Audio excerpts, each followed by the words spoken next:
បើចង់បានទឹកកុំលុបប្រឡាយបើចង់សប្បាយកុំធ្វេសប្រហែសបើចង់ទុំល្អកុំបន្ទន់បេះបើចង់យកចេះកុំរហ័សខឹងបើចង់រាប់អានកុំចេញចូលញាប់បើចង់បញ្ចប់កុំធ្វើពាក្យប្តឹងចង់បានអំណោយកុំឲ្យមាត់រឹងចង់បានដំណឹងកុំនិយាយកាត់បើចង់ជំនួញកុំជួញប្រដេញបើចង់ចំណេញកុំកេងបំបត្តិចង់ធ្វើប្រធានកុំហ៊ានតែមាត់ចង់លាក់ឲ្យស្ងាត់កុំមាត់រអិល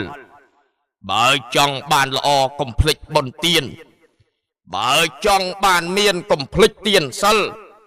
បើចង់ផុតទុក្ខកុំពុតខូចខល